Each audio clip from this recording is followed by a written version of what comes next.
নমস্কার, আমি তরুণ ঘোষ। একটা অপ্রাপ্তির সফর নিয়ে কি পেলেন তারেক রহমান? উল্টে চটালেন দুটো দেশকে। এক হচ্ছে ভারতবর্ষ, আর দুই হচ্ছে আমেরিকা। দুজনেরই কিন্তু একটা জায়গা নিয়েই গন্ডগোল, সেটা হচ্ছে দৃষ্টি একটা জায়গাতেই বড় ভালো, সেটা হচ্ছে বাংলাদেশ। আমি বহু আগে বলেছিলাম যে বাংলাদেশ হবে আন্তর্জাতিক খেলার মাঠ। তো এখন তো সে আন্তর্জাতিক খেলার মাঠেই তো পরিণত হয়েছিল। আমি বহু দূরদর্শিতার পরিচয় দিয়েছিলাম যখন 2025 সালে আমি বলেছিলাম। তো এখন এই আন্তর্জাতিক খেলার মাঠে দুই খেলোয়াড় এখন তো পুরো দমে নেমে গেছে, যে যার শক্তি প্রদর্শন করছে।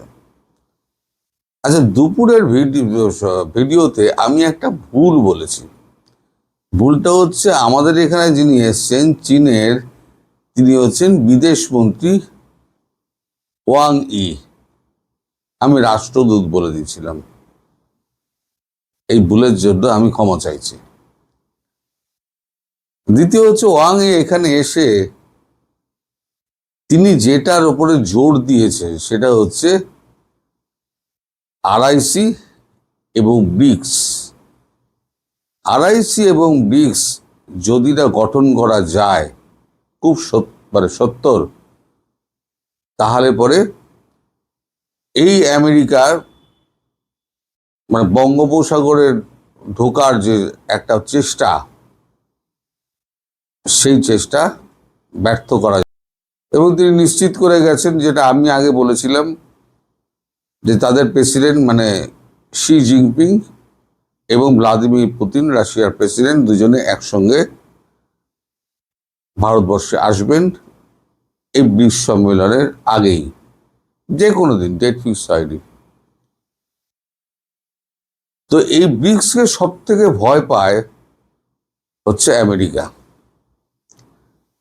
কারণ ব্রিক্স যদি গঠন হয়ে যায় তাহলে পরে কিন্তু ডলারের অধঃপতন কিন্তু একেবারে অবধারিত। সেটা আমেরিকা কোনোভাবেই মেনে নেবে না, এই ডলারের পতন। কারণ এবার B for Brazil, R for Russia, I for India, C হচ্ছে চায়না, এস হচ্ছে সাউথ আফ্রিকা। তার সঙ্গে এখন জুড়ে যাচ্ছে অস্ট্রেলিয়া, জাপান, তারপর ইন্দোনেশিয়াও আসছে, ইরান তো আগেই আছে, আমি বলে দিয়েছি ইরান আছে, এবং বাংলাদেশ পরবর্তী যে সরকার হবে, বাংলাদেশের স্থিতিশীল সেই সরকার থাকবে। তারপরেতে আপনার ওদিকে ফ্রান্স বোধহয় খুব সম্ভবত, আর কি এর মধ্যে থাকলেও ব্রিক্স এ ভেঙে ইউরোপিয়ান ইউনিয়ন থেকে বেরিয়ে এসে, যেমন ব্রিটেন বেরিয়ে গেছে, শোনা যাচ্ছে, কনফার্ম খবর নয়, শোনা যাচ্ছে ফ্রান্স ব্রেক্সিট করে এইখানে জয়েন করবে। কারণ আমেরিকার এই দাদাগিরি তাদের কারোর পছন্দ হচ্ছে না। সেক্ষেত্রে বাংলাদেশ হচ্ছে একটা উর্বর ভূমি, যেটা আমেরিকার একটা চারণ ক্ষেত্র হতে পারে। তাই নানান ধরনের চুক্তি ফুক্তি করে, গোলামি চুক্তি ফুক্তি করে আমেরিকা বাংলাদেশকে বেঁধে ফেলেছিল। এখন সেই দেশের প্রধানমন্ত্রী, নির্বাচিত প্রধানমন্ত্রী, তিনি চলে গেলেন আমেরিকাকে উপেক্ষা করে সোজা চীন। অন্য কোথাও গেলে তার কিন্তু কোনো অসুবিধা হতো না। তিনি যদি সৌদি আরব চলে যেতেন, তিনি যদি ইউএই চলে যেতেন, কিংবা কাতার চলে যেতেন, যে কোনো মুসলিম রাষ্ট্র অথবা খ্রিস্টান রাষ্ট্র, তার কিন্তু কোনো ক্ষতি হতো না। কিন্তু যে প্রতিদ্বন্দ্বী, যাকে দূরে ঠেলে রাখার জন্য ব্রেন ক্রিস্টেনসনকে বিশেষ দায়িত্ব দিয়ে বাংলাদেশে পাঠানো হয়েছে, তার বারবার বোঝানো সত্ত্বেও তারেক রহমান তাকে উপেক্ষা করে চায়না সফরে গেলেন। আসলে তার একটা দৃঢ় বিশ্বাস ছিল যে এই আর্থিক সংকট থেকে একমাত্র চায়নাই আমায় বার করতে পারে। কারণ এডিবি টাকা দিচ্ছে না, মানে এশিয়ান ডেভেলপমেন্ট ব্যাংক টাকা দিচ্ছে না, আমেরিকার যত রকম আমরা সংস্থাগুলো আছে, এই সংস্থাগুলো, তারা কেউ টাকা দিচ্ছে না। ফলে বাজেট কমপ্লিট করাটা তার কাছে এখন খুব কঠিন হয়ে দাঁড়িয়েছে। তাই তিনি একেবারে ছুটে গিয়েছিলেন চীনে, কিন্তু ব্যর্থ মনোরথ হয়ে ফিরে আসার পর এখন সরকারের বুকে কুলু পেটে গেছে, সরকার আর কোনো কথা বলছে না। তারেক রহমান তো চায়না গেলেন, আমেরিকা কি ভাবছে, গুগল কি বলছে শুনুন।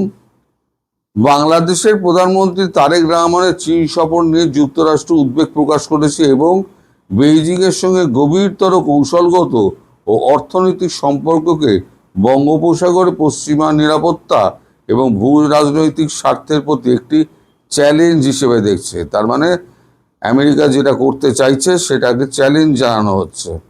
মার্কিন প্রতিক্রিয়া বেশ কয়েকটি মূল গতিশীলতা দ্বারা গঠিত হয়। এক, নিরাপত্তার উদ্বেগ।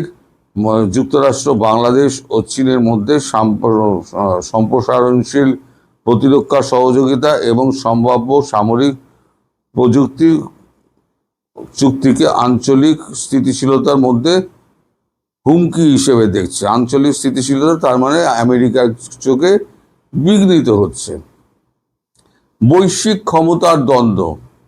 ওয়াশিংটন এই সফরকে, যা দ্বিপাক্ষিক সম্পর্কে একটি ব্যাপক কৌশলগত সহযোগিতামূলক অংশীদারিত্বের পর্যায়ে উন্নীত করেছে, বেজিংয়ে বেল্ট অ্যান্ড রোড ইনিশিয়েটিভ এবং দক্ষিণ এশিয়ায় তার বৃহত্তম প্রসারের সম্প্রসারণ হিসেবে দেখছে। মানে এই সফরটাকে সে বেল্ট অ্যান্ড রোড ইনিশিয়েটিভ এটাই দেখছে, চীনের ওই ব্যাপারটাই দেখছে, এবং সহযোগিতামূলক সম্পর্ক হিসেবে দেখছে। চীনের সঙ্গে যাই হোক না কেন, তার মাথায় কিন্তু, ডোনাল্ড ট্রাম্পের মাথায় কিন্তু এইগুলো ঘুরে বেড়াচ্ছে, বা আমেরিকার মাথায় এগুলো ঘুরে বেড়াচ্ছে। জটিল দ্বিপাক্ষিক সম্পর্ক। যুক্তরাষ্ট্র বাংলাদেশ সম্পর্ক বর্তমানে টানাপোড়েনের মধ্যে রয়েছে। ওয়াশিংটন বাংলাদেশি নাগরিকদের ওপরে ভিসা, বন্ড ব্যবস্থা ও ভ্রমণ নিষেধাজ্ঞা আরোপ করেছে এবং তারেক রহমান যুক্তরাষ্ট্রের ভ্রমণ সংক্রান্ত অমীমাংসিত জটিলতার সম্মুখীন। মানে এখনো ওনার ওটা ক্লিয়ারেন্স হয়নি।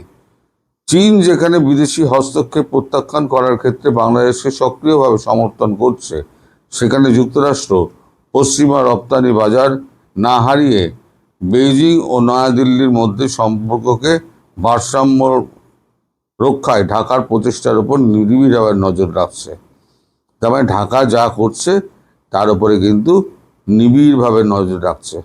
আমি বলেছিলাম না, আমি দুপুরবেলার ভিডিওতে এইটা বলিনি এই কারণে, দুটোকে একসঙ্গে করলে পরে জট পাকিয়ে যাবে, তার থেকে আমি আলাদা আলাদা করে দিয়েছি। এখন ট্রাম্প একটা জিনিসে খুব ভয় পান, আগেও বলেছি, সেটা হচ্ছে ব্রিক্স। তার কারেন্সি যদি মানে মূল্য না থাকে, সারা পৃথিবী ডলারে চলছে। এখন সারা পৃথিবীর কাছে যে ট্রেজারি বন্ড রয়েছে, প্রত্যেকটা গভর্নমেন্ট, প্রত্যেকটা দেশ ইউএস ট্রেজারি বন্ড কিনে রেখে দিয়েছে। মোটামুটি আপনার 350 ট্রিলিয়ন ডলারের ট্রেজারি বন্ড বিভিন্ন দেশের কাছে রয়েছে। শুধু চীনের কাছে আছে 176 ট্রিলিয়ন ডলার, শুধু চীনের কাছে। বাকিগুলো সমস্ত আলাদা। এবার শুধু চীন, ভারত, রাশিয়া, তারপর ব্রাজিল, সাউথ আফ্রিকা যে যা কিনে রেখে দিয়েছে, সব ট্রেজারি বন্ডগুলো যদি ফেলে দেয়, দিয়ে বলে যদি আমায় টাকা দাও, আমেরিকা দেউলিয়া হয়ে যাবে।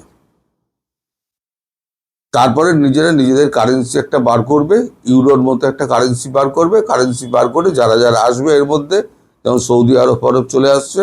কারণ সৌদি আরব আসছে এই কারণে, সৌদি আরব নয়, ইউএই আসছে এই কারণে ইউএই এত মার খেয়েছে ইরানের কাছে, ইউএই বুঝে গেছে যে প্রতিরক্ষায় আমাকে আমি পয়সা দিয়ে প্রতিরক্ষার ব্যবস্থা কিনেছি তো, কিন্তু ইউএস প্রতিরক্ষা আমায় দিতে পারেনি, প্রতিরক্ষা ব্যবস্থা দিতে পারেনি, আমার দেশ ক্ষতিগ্রস্ত হয়েছে। ফলে এই চুক্তিটা শেষ হয়ে গেলে আমি আর নতুন করে চুক্তি করব না। আর পেট্রো ডলার যেটা ছিল ওআইসি, পেট্রো ডলার আস্তে আস্তে তুলে দেবে। তাহলে কি হলো, পেট্রো ডলার উঠে গেল, ওদিকে একটা ঝড় কমলো, পুরোটাই ডলারে হতো, এখন ইউরোতেও লোক কিনতে পারবে, ব্রিক্স যদি একটা মুদ্রা বার করে ব্রিক্সেও কিনতে পারবে, তার মানে ডলারের ভ্যালু কমলো। তো এই যেগুলো যদি হয়, তাহলে চায়নাকে দূরে রাখার জন্যই তো ভারতবর্ষকে কাছে রাখা। তা ভারতবর্ষের এখন যা নীতি, সেই নীতির প্রতি এখন পুরোপুরি সমর্থন আছে ডোনাল্ড ট্রাম্প প্রশাসনের। সেটা মার্কো রুবিও এসে বলে গিয়েছেন। ভারত কতটা বিশ্বাস করেছে কতটা বিশ্বাস করেনি আমি বলতে পারবো না, কিন্তু ভারত যে সিগন্যালটা দিয়েছে যে এখানে পূর্ণ মন্ত্রিত্বের মর্যাদা দিয়ে দীনেশ ত্রিবেদীকে ওখানে বসিয়ে দিয়েছে, তার অর্থ কালকে ব্যাখ্যা করেছি। আর দীনেশ ত্রিবেদীর সঙ্গে মোদিজির সম্পর্ক খুব ভালো, ভীষণ বিনয়ী মানুষ এবং তিনি খুব স্পষ্টবাদী। ঘোরের লোক, রাজনীতি করলে তো ঘোরের লোক হতেই হবে, কিন্তু খুব স্পষ্টবাদী, যার জন্য মোদিজি ওনাকে পছন্দ করে। এখন একটা কূটনৈতিক ওখানে অ্যাপয়েন্টমেন্ট দিলে কি হতো, তাকে 10 বার ফোন করতে হতো বিদেশ সচিবকে, নইলে বিদেশ মন্ত্রীকে। তারা সময় মতো গিয়ে মোদিজির সঙ্গে আলোচনা করে তিনি রিব্যাক করে তার সিদ্ধান্তটা জানাতেন। দীনেশ ত্রিবেদীকে যেটা পাঠানো হয়েছে, দীনেশ ত্রিবেদী সিধে একেবারে মোদিজিকে ফোন করবেন, তার জন্যই তাকে কিন্তু এই ব্যবস্থা করে পাঠানো হয়েছে ওখানে। অর্থাৎ এই যে কথায় কথায়, ওই যে কালকে কাগজে পড়েছিলাম না, কথায় কথায় দিল্লিতে ছুটে আসা, রনেন সেন যেটা বলে ছুটে আসার যে ব্যাপারটা, সেই ব্যাপারটা ওইখানেই কেটে গেল। তোমাদের যা বলার আমার কাছে বলো, আমিও কথা বলে দিচ্ছি। তাহলে এখন যদি কোনো গন্ডগোল হয়, সেই গন্ডগোল তাহলে পরে এখন নয়াদিল্লির কাছে ছুটে এসে খলিলুর রহমান কিছু করতে পারবে না। আর আমার আশঙ্কা, সত্যি কি মিথ্যে পরে দেখতে পাবেন আপনারা, মার্কো রুবিও খুব শিগগিরই খলিলুর রহমানকে ডেকে পাঠাবে, ডেকে পাঠিয়ে এর ব্যাখ্যা চাইবে। হয়তো ডেকে এত করে পাঠিয়েছে সে খবর আমরা জানি না, কিন্তু পাঠাবে তো নিশ্চিতভাবে। আপনারাও জানেন, বুঝতে পারছেন, আমরাও বুঝতে পারছি। আর এবার নিষ্পেষণ কাকে বলে, মানে কাঠের ঘানিতে ফেলে তেল যেরকম বার করে না, নিষ্পেষণ কাকে বলে, আমেরিকা এবার দেখিয়ে দেবে বাংলাদেশকে। আর ভারত চুপচাপ বসে বসে দেখবে। খুব বেড়েছিলি বার, তারাই বলেছি পেটে দানা পানি না পড়লে তাহলে ধর্ম টর্ম সব ভোগে চলে যাবে, জানলা দিয়ে পাখি হয়ে উড়ে বেরিয়ে যাবে ধর্ম। যাই হোক, আপনারা দেখতে থাকুন। এখন তেলের ঘানিতে ফেলে রসকস কি করে বার করে, তার জন্য আপনাদের কটা দিন অপেক্ষা করতে হবে। আপনাদের কপালে চরম দুর্ভোগ, তার জন্যই আমি বলেছি দুর্ভিক্ষের জন্য তৈরি থাকুন। সবাই ভালো থাকবেন, সুস্থ থাকবেন, সাবধানে থাকবেন। নমস্কার।